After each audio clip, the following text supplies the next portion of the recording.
छोटे से गांव से आप इस कथा की शुरुआत कर रहे हो तो ये अंदाजा लगा कर रखना कि परमात्मा छोटे से छोटा कोई कार्य भी है, छोटे से छोटा कोई काम भी है, छोटे से छोटा कोई शिवालय भी है, छोटे से छोटा कोई देवालय भी है, तो उसमें चिंता मत करना कि बड़े मंदिर में जाऊंगी, जल चढ़ाऊंगी, तब हमारा काम सफल होगा। बड़े मंदिर में जाऊंगी, तब हम मंदिर में जल चढ़ाएंगे, तब जाकर भगवान हमारी सुनेगा। या बहुत बड़े मंदिर में जाऊंगी, बहुत प्रचलित मंदिर में जाऊंगी, तब भगवान हमारे कार्य को सफलता देगा। ऐसा नहीं है। छोटे से छोटे शिवालय में भी आप जाओगे, छोटे से छोटे मंदिर में भी आप जाओगे, तो भी उसमें मेरा परमात्मा ही मिलेगा, दूसरा कोई नहीं।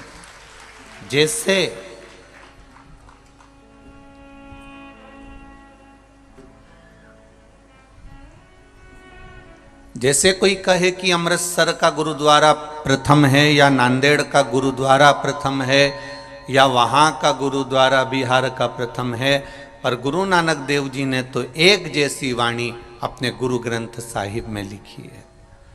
और उन्होंने गुरु ग्रंथ साहिब में जो गुरु ग्रंथ है, उस ग्रंथ के अंतर्गत गुरु नानक देव जी ने जो लिख दिया, फिर वो ग्रंथ ये नहीं देखता कि वो बहुत बड़े गुरुद्वारे में रखा हुआ है कि बहुत छोटे से में रखा हुआ है।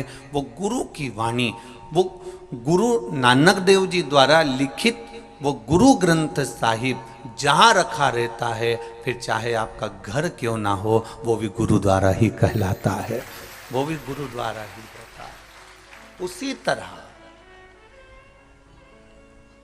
शिव शंकर ओघड़दानी, मेरे बाबा, मेरे कुबेर भंडारी, भले तुम्हारा घर में छोटा सा शिवालय हो, तुम्हारे घर में छोटा सा देवालय हो, तुम्हारे गांव में छोटा सा शिवालय हो, छोटा सा देवालय हो, परंतु जहां वो रखा हुआ है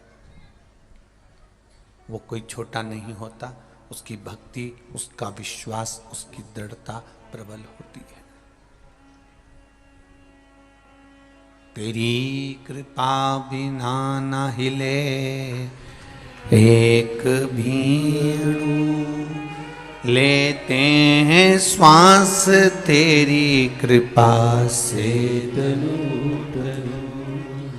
बखान क्या करूं मैं राखूं के ढेर का, चपटी भभूत में है खजाना कुबेर का। हे गंगधार मुक्ति द्वार ओमकार तू, आयो शरण शंभु तार तू।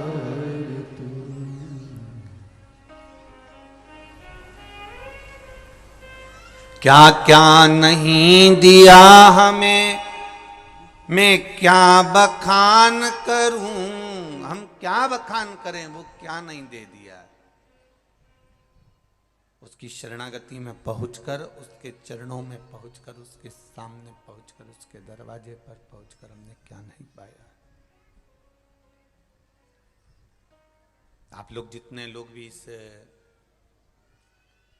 कौकड़ी गांव के अंतर्गत बैठकर कथा सुन रहे हैं, या जयसाल परिवार कथा करवा रहा है, आप लोग श्रवण कर रहे हैं, एक बात का स्मरण अपने भीतर रखिएगा। आप यहां तक आए हैं किसी दूसरे के कहने पर नहीं आए।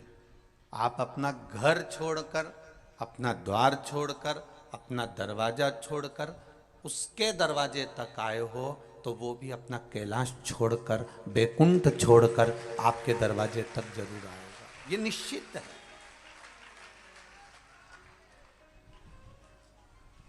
आप उसकी चौखट तक पहुंचे हो तो वो भी आपके द्वार तक तो आएगा। बस आपका भजन आपका मूल है, आपका संकीर्तन आपका मूल है, आपका कीर्तन आपका मूल है,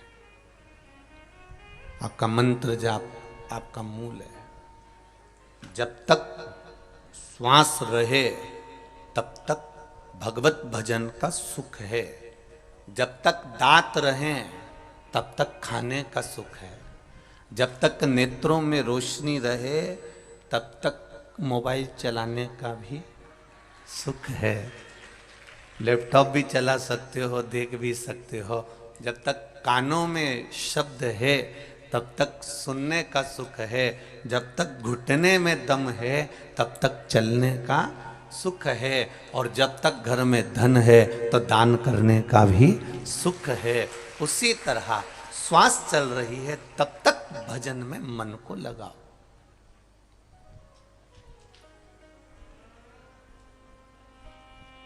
ये